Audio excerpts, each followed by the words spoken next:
Hoy vamos a compartir un poco de la vida del compositor romántico Johannes Brahms y una de sus últimas obras, el quinteto para clarinete y cuarteto de cuerdas en si menor, opus 115.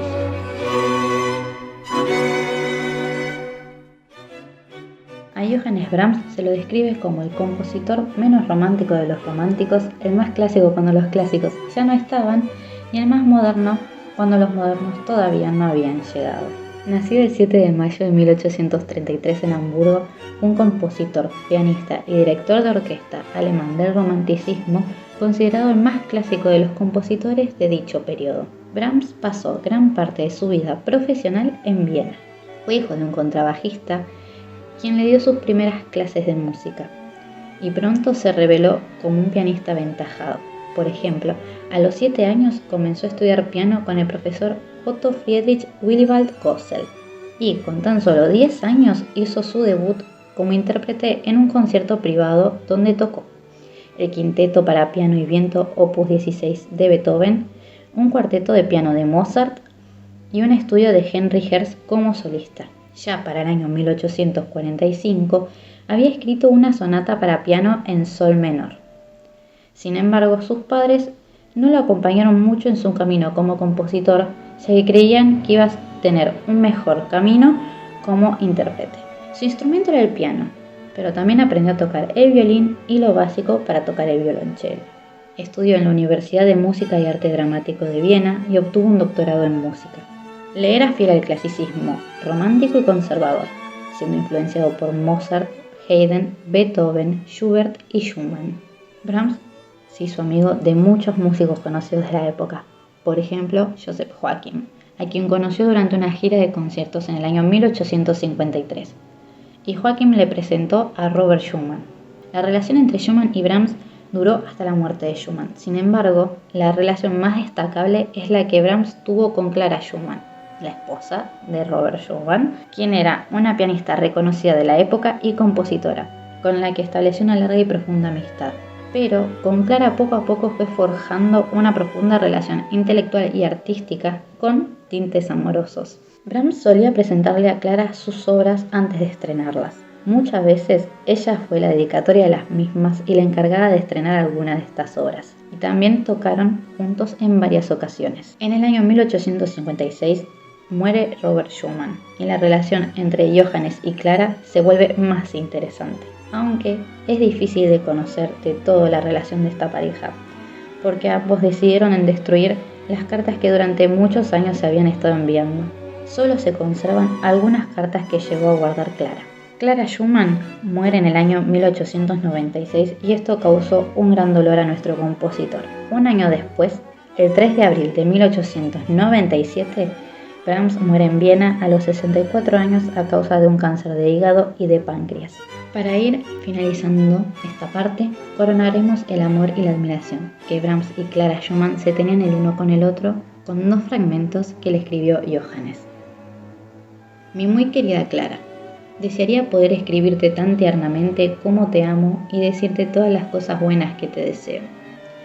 Eres tan infinitamente querida para mí que no puedo expresarlo en palabras. Desearía llamarte mi querida y muchos otros nombres, sin dejar nunca de adorarte. Si las cosas pudieran ir más lejos de cómo están en este momento, si solo pudiera vivir en la misma ciudad contigo y mis padres, escríbeme una bella carta pronto.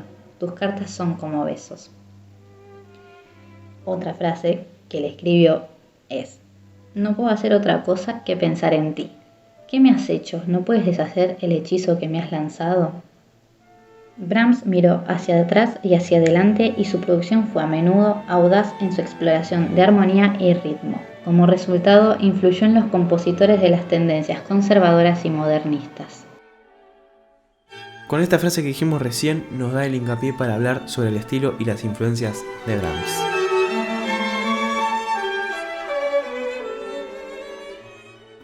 La música de Brahms tiene influencias clásicas como las de Haydn, las de Mozart y las de Beethoven. Una de sus sinfonías, especialmente la primera sinfonía, tiene una fuerte influencia en la quinta sinfonía de Beethoven. Ambas van de do menor a do mayor, y en esta misma también se trata el mismo tema que la novena sinfonía de Beethoven. Tal la influencia que llegaron a aclamarla como la 10ª de Beethoven. Pero si hablamos de su ídolo máximo, este no era Beethoven, sino que era Mozart. Según Brahms, Mozart fue el mejor compositor de la época y de la historia. Tenía una gran admiración por sus melodías, por sus variaciones, por su estilo y por sus obras en general. Volviendo a sus obras, en muchas de ellas buscó inspiración en el arte del contrapunto con la música clásica, y los temas de algunas se inspiran en fuentes barrocas, como el arte de la fuga o Nach dir Verlangenbich de Bach. Prometo estudiar alemán. Y también se influenció de compositores románticos como Schumann, como Mendelssohn, como Chopin o como Schubert. Principalmente de este último, de Schubert, usa el quinteto de cuerda y el gran dúo de piano para 4 manos como inspiración en su quinteto para piano.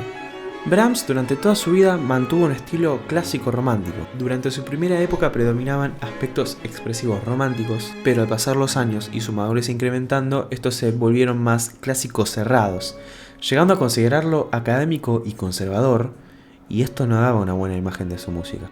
Las novedades más notorias de Brahms fueron dentro del lenguaje musical. Fue considerado el maestro del contrapunto por varios compositores, como Heringer, que describió que para Brahms las formas más complicadas de contrapunto eran un medio natural de expresar sus emociones. También el manejo sutil del ritmo y la melodía eran algo muy característico en él. Por ejemplo, el uso de síncopa, desplazamientos y la superposición de ritmos binarios y ternarios. Y con respecto a la armonía, como mencionamos anteriormente, tiende a ser clásico romántica, de forma desapercibida. Ese cambio que se da durante toda su vida es un cambio muy sutil que se va dando poco a poco durante sus obras. Para Brahms, el desarrollo musical era la consecuencia del trabajo interválico, y sus obras comprenden procedimientos racionales. Frecuentaba emociones melancólicas y nostálgicas, y se llegó a describir a su música como otoñal. Los escritores contemporáneos lo llegaron a considerar como tradicionalista y a la vez innovador, ya que su música está firmemente arraigada a la estructura y a las técnicas de los compositores clásicos, pero sin embargo, dentro de sus meticulosas estructuras hay motivos profundamente románticos. Todo esto se debe a su pertenencia y su carácter dentro de la última etapa del romanticismo, llegando a ser considerado el más clásico de los románticos o el primer compositor postromántico. Antes de hablar del romanticismo, tenemos que adentrarnos en lo denominado Sturm und Drang, o también traducido al español Tormenta e ímpetu.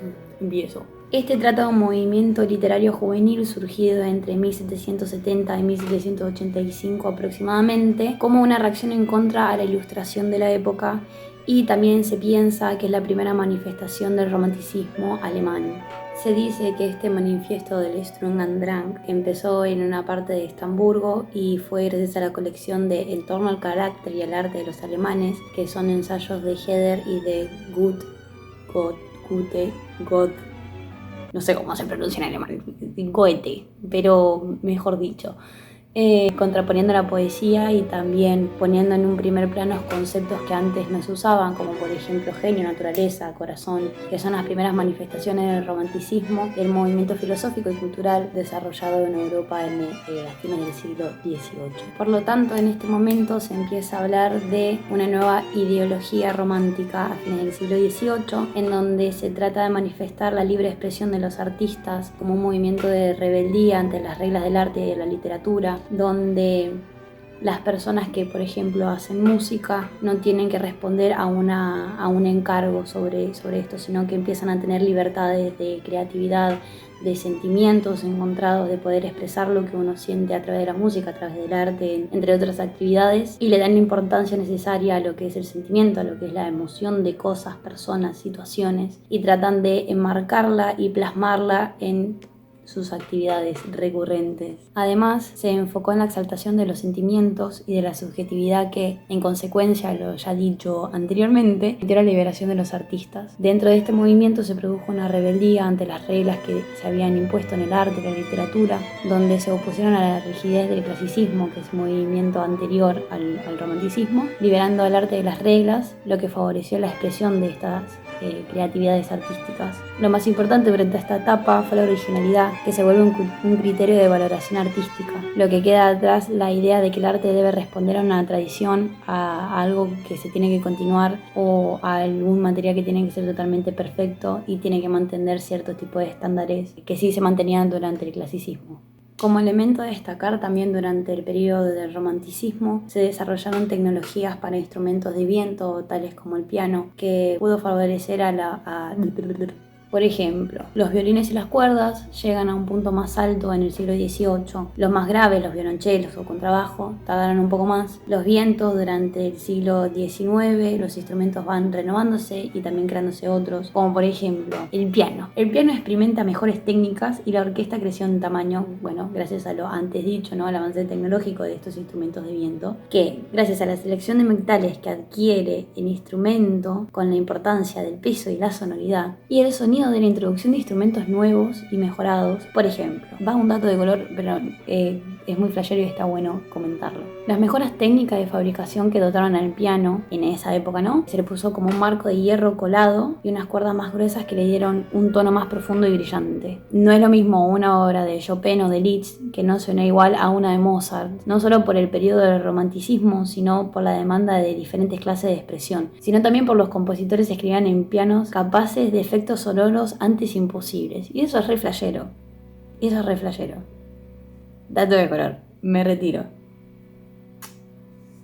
Este avance de la tecnología lo que le permite a los escritores, a los compositores de la época, es el tener como un espectro más amplio de lo que es la sonoridad, las alturas, las dinámicas, los timbres, que genera cierta diferencia, ¿no? Entre obras antes compuestas con las de después, como el ejemplo que acabo de dar recién. Para nosotros lo lindo de esta época, si hay algo que destacar, es el marco del antes y el después, ¿no? El decir que un grupo de poetas, de literarios, un grupo de jóvenes dice, bueno, hasta acá llegamos, este es un límite que queremos marcar, que queremos romper con esa estructura de lo perfecto, de lo brillante, de lo comprendible, de todo el razonamiento, ¿no? Que hay atrás de lo que era el clasicismo, por ejemplo, y decir, ok, hay cosas hermosas en la tristeza, en la oscuridad, en el sentimiento, no todo tiene que ser perfecto, nosotros podemos ser, no sé, autónomos en lo que hacemos, en lo que decimos, en lo que escribimos, en lo que escuchamos o tocamos, y nos hizo pensar y tuvimos medio un debate entre nosotros que es, ¿qué hubiera pasado si ese cambio no hubiera existido, ¿no? ¿Qué hubiera sido hoy de las artes, qué hubiera sido de nuestra cultura, de lo que estaríamos estudiando hoy si eso no hubiera quebrantado en esa época? Porque es un cambio re grande, o sea, fue una revolución. Y es re loco pensarlo así. Pero, por ejemplo, si los instrumentos no hubieran avanzado, si esa idea de la perfección seguiría establecida hoy en día, ¿qué estaríamos tocando? ¿Qué estaríamos escuchando? Lo tiramos para que se piense, para que lo analicemos entre todos, pero es algo que estaría bueno poder comentarlo, ¿no? Y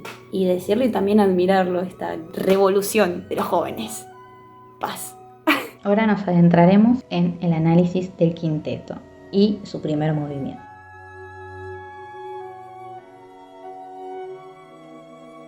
El quinteto para clarinete y cuarteto de cuerdas en si menor de Johannes Brahms es una de las mayores obras del repertorio de la música de cámara. Fue compuesta en 1891 a la edad de 57 años y fue publicada en 1892. También se publicó arreglada para piano a cuatro manos, como sonata para violín y piano y como sonata para clarinete y piano. La obra se interpretó por primera vez en una sesión privada el 24 de noviembre de 1891 en Meiningen, con Richard Mühlfeld y el cuarteto Joachim, a quien ya nombramos anteriormente. El estreno oficial al público se realizó en Berlín el 12 de diciembre del mismo año. Geiringer describe a esta obra como una perla entre sus obras de cámara y una obra de retrospección, una despedida. Escenas del pasado, glorias y penas, anhelos y esperanza se muestran ante el maestro, que las expresa una vez más con tonos delicadamente contenidos y melancólicos. Se refleja en ella, junto a otras de sus últimas obras, el sentimiento que le provocaba el saber que estaba al final de su vida. Recordemos que Brahms murió a los 64 años debido a un cáncer de páncreas y uno de hígado. El quinteto está escrito para un clarinete en la y un cuarteto de cuerdas, formado por dos violines, una viola y un violonchelo, y está dividido en 4 movimientos: allegro, adagio, andantino y con moto. El carácter del quinteto es expresivo y otoñal, con muchos toques de nostalgia agridulce o unas cualidades a las que la sonoridad misteriosamente limpia del clarinete satisface perfectamente. El movimiento de apertura, allegro, sigue el formato de sonata allegro tradicional. Y ahora haremos el análisis profundo de este movimiento.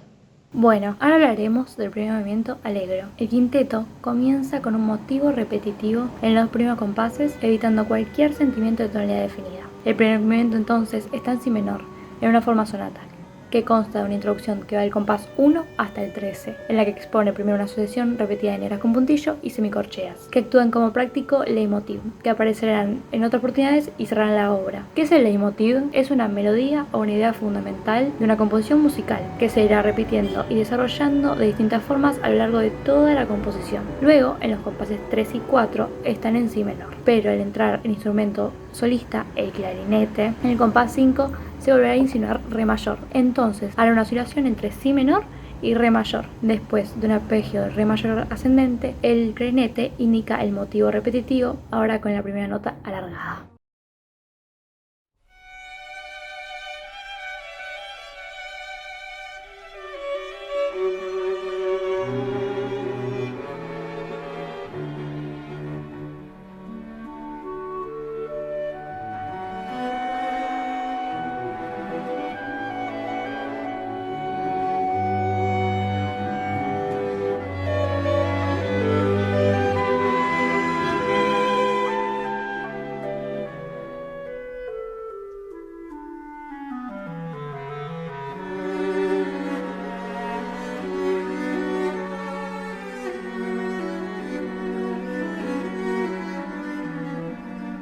Luego, los violines repiten el tema en octavas en el compás 18, acompañados del clarinete y la viola, dando así un cierre al primer tema.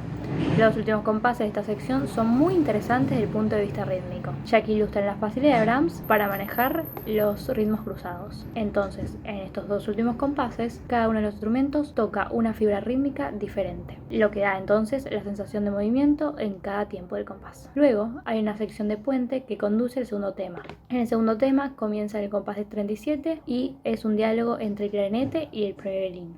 Entonces, el allegro comienza con una melodía ejecutada por violines antes que aparezca el registro grave del clarinete, que da paso al violonchelo y a la viola para conducir la atención al segundo tema, que se transforma en calma con frases de 3 notas entre el violonchelo y el clarinete.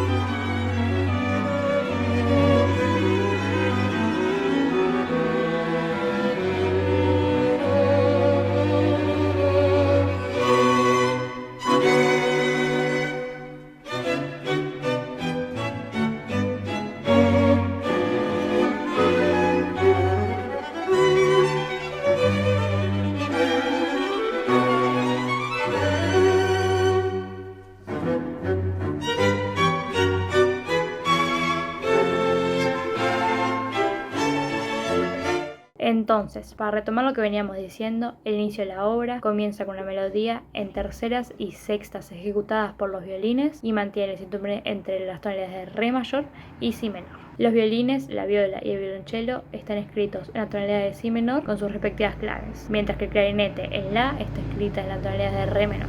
Desciende así este tema a una anticipación de lo que será el tema principal de esta sección A.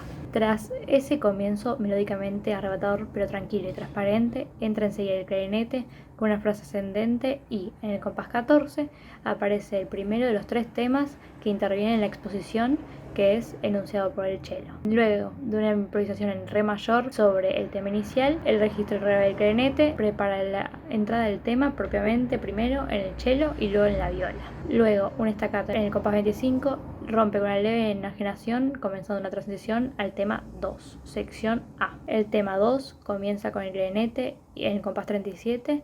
Todos los ejemplos de clarinete están escritos en clave en do. La tensión creada se va apaciguando y se crea un ambiente para el tema cumbre en frases de 3 notas que se mueven a la inversa en el clarinete y el cello, en el compás 58.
Entonces, el desarrollo evoca por un momento el ambiente de improvisación, basado en el movimiento de semicorcheas iniciales, llevando a la música a un tumultuoso clímax. Luego, un cuasi sostenuto vuelve a presentar la figura rítmica del compás 25, pero esta vez dando un aire fúnebre. El clarinete y el violino convierten el legato la frase staccato de esta transición. Esto lleva al tema 2, la ya establecida sección B, en el compás 102. Entonces comienza el aire de recapitulación, con el suspiro del tema principal de la sección A, en el compás 127, con el clarinete y luego el cello. Un movimiento descendiente de semicorcheas desata la recapitulación en el compás 136.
Tengo otro corte de pelo, pero lo importante son las modulaciones que vienen ahora. Con el comienzo de la sección E se hace una modulación a re bemol menor. Luego en la sección G se hace una nueva modulación a sol mayor. Luego en la sección G se hace una nueva modulación a re bemol, en este caso mayor. Luego en el compás 106 se hace una brusca modulación a la. Y ahora en el compás 138 volvemos a la tonalidad de origen.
Bueno, llegamos al final de la hora, esperamos que les haya gustado. No olviden de suscribirse, les dejamos nuestros Instagrams acá. Nada, joda. Ahora sí, terminamos con la clase abierta de Brahms.